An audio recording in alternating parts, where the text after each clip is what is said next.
everybody. It is Genesis. Welcome back to the book of Genesis. Today we are looking at the new moon, or the full moon in Taurus. So I just really wanted to do a reading for you guys. I haven't done one in a while. I have not used this deck in a while even. I just wanted to get out of my comfort zone a little bit and bring an offering because I haven't done so in a minute. So the deck I'll be using today is, damn, they're already moving all over the place. The deck that I'll be using today is the Archetype Deck. This is a deck by Kim Kranz. So she put out a few kind of close together. There we go. What did we have fly out? The Shapeshifter and the Sustainer. I like it. I like it so much. Before we even get into the rest of the reading, so we're talking about this full moon in Taurus, right? Taurus is one of those signs that is very a comfortable sign. It's an earth sign. It's very homey. We know Taurus is for loving luxury, for wanting stability, for kind of being stubborn, not budging. They're very loyal friends. My godmother's a Taurus. I got a lot of the best friends I've had in my life are Tauruses, right? So we have this Sustainer card.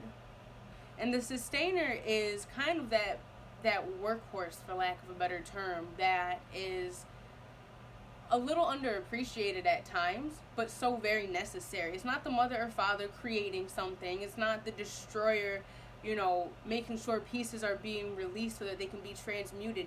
It is just the person, the thing, the cog in the machine that is steadily grinding and that's reliable. But when we have the Shapeshifter covering it, we need to look at new ways to be sustainers.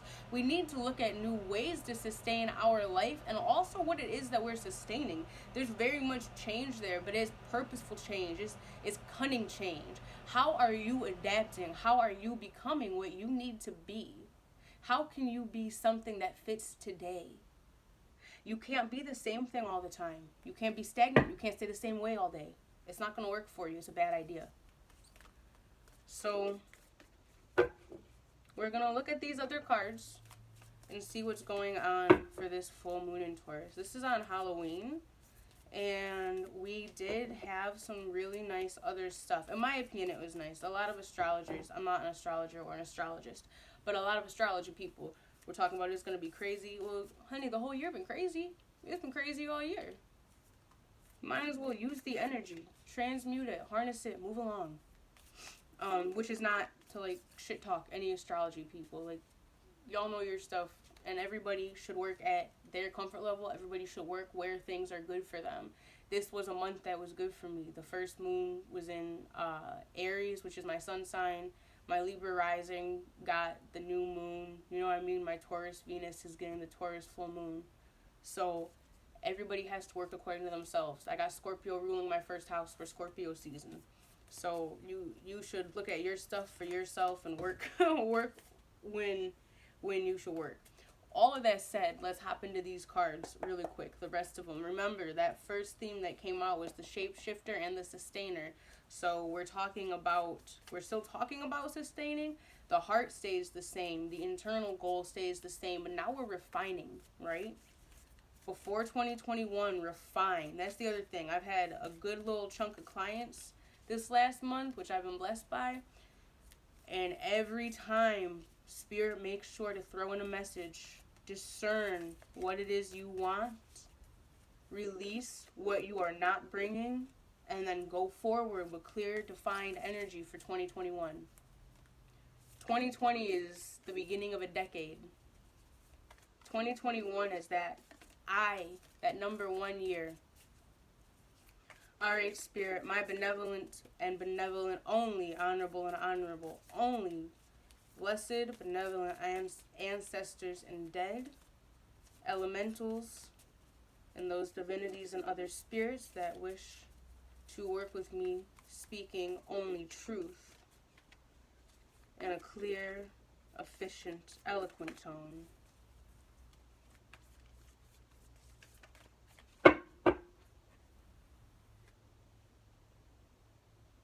I'm going to put that one out before I even flip them. If that makes sense. Okay. So you guys know I like to cut my deck in the middle. I haven't used this deck in months. I like it. Okay, we're going to end there. So we had the Sustainer and the Shapeshifter come out first. The next card that I put down was Kairos. So Kairos talks about divine timing. That's one of my favorite cards. It's one of my favorite concepts, especially because I've been working with Saturn a lot. Saturn has to do with long-term projects, but Saturn also rules time. So what is long-term when time doesn't exist and that planet rules the same thing? And when that planet rules death and wealth and abundance. In my opinion, abundance. What is time then? If you know how to work in divine timing, everything that you're bringing to fruition comes to fruition at the perfect time without you worrying about it. So first of all, wherever you are right now, whatever is happening right now, take a deep breath, just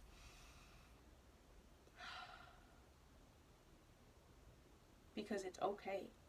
Even if it hurts, even if it sucks, even if it's painful, it is. And that is right now. And when you are where you are in the moment, whatever's happening, you allow yourself to start seeing the rest of time. You allow yourself to start seeing other patterns. Okay? So if you're not already working with the planets and the planetary energies, I'm going to need you to hop on that shit right quick. Get aligned with Saturn. I know there's something going down with Saturn on Halloween, so please pay attention. The next couple cards to come out for us are the Pilgrim and the Lover. The Pilgrim is number 20. 2020. And then the Lover is 17, which, if we think of the tarot, corresponds to the star. So, the Pilgrim comes out. The Pilgrim makes a lot of sense. 2020 going into 2021. The Emperor going into... I don't even remember what number 1 is. I'll be honest, I've been reading tarot for so long. My mind was going to say the Fool, but it's not that. Oh, the Magician. So, the Emperor going into the Magician, to me, is saying, you're setting foundations, now become an explorer. With the full moon, the Lover being there says to me, explore what makes you feel loved. Explore what your pleasures are. Explore what is sensual, because you don't want to be building 2021 on suffering.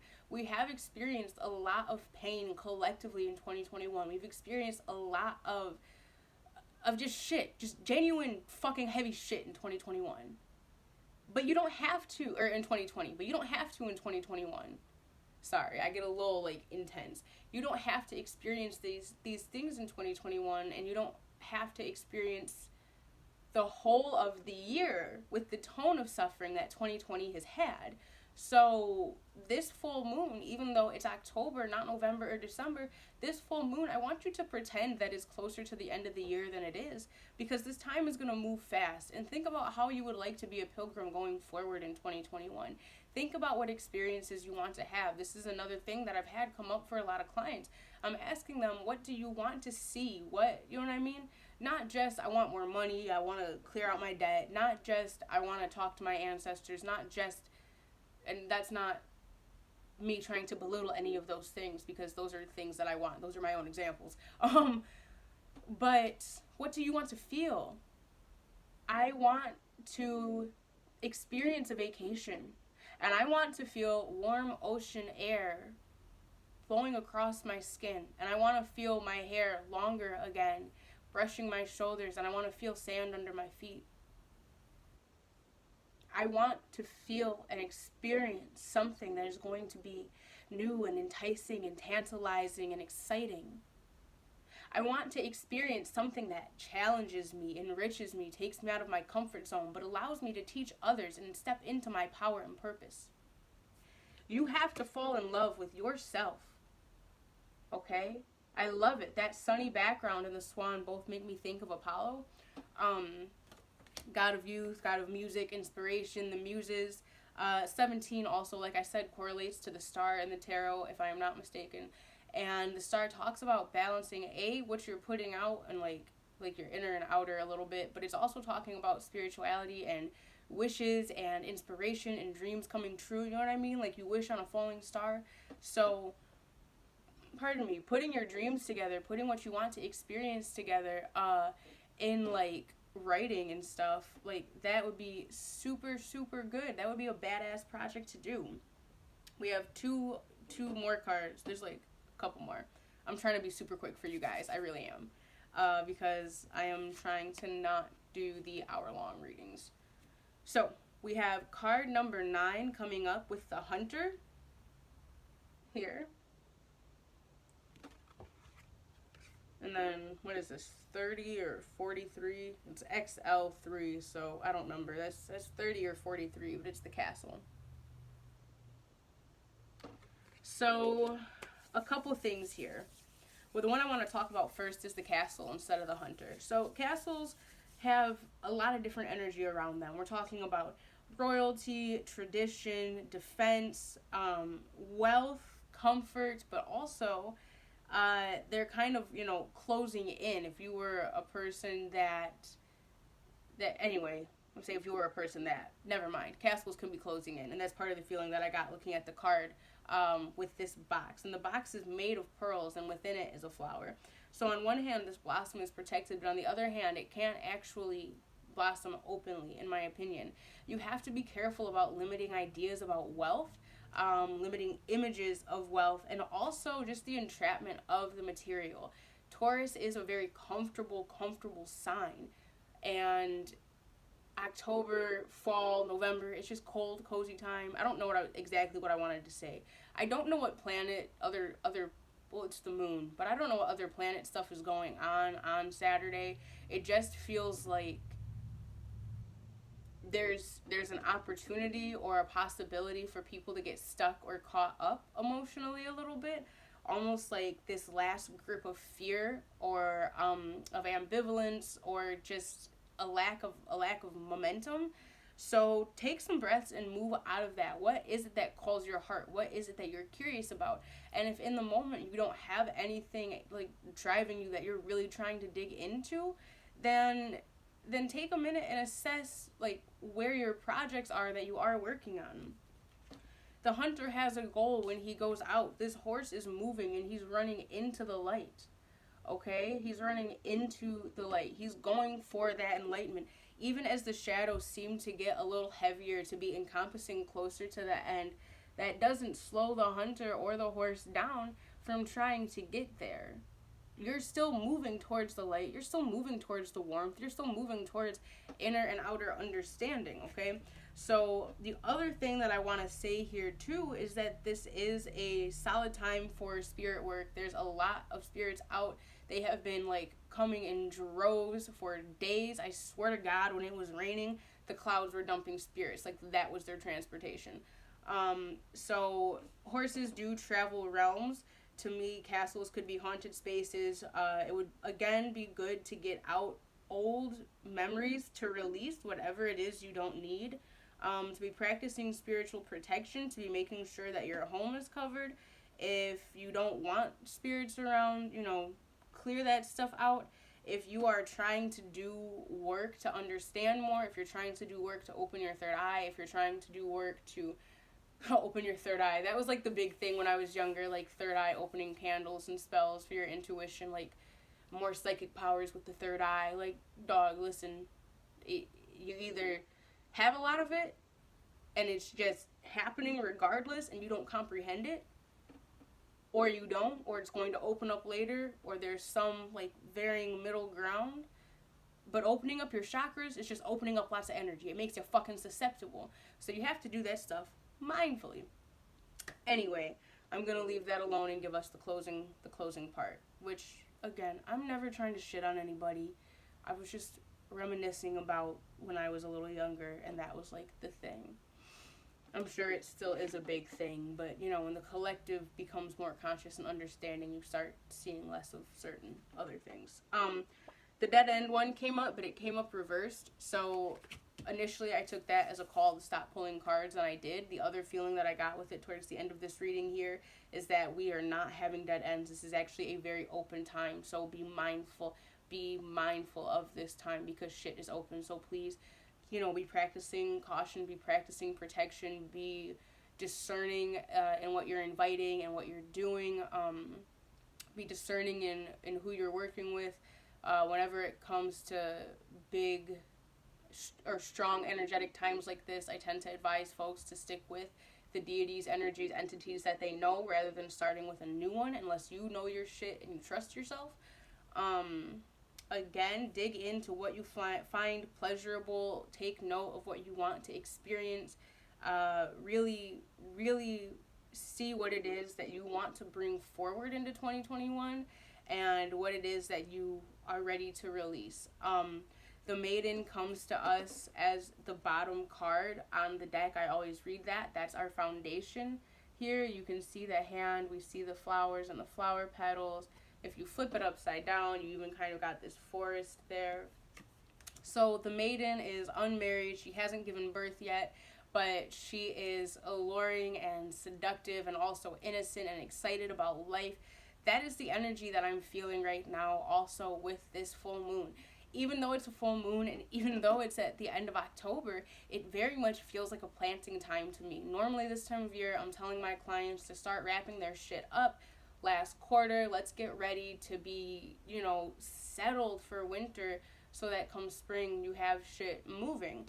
Instead, I really feel like do a little more planting right now, as long as it's stuff you've already been working on, okay? So double down a bit on what you've been working on and then rest after that.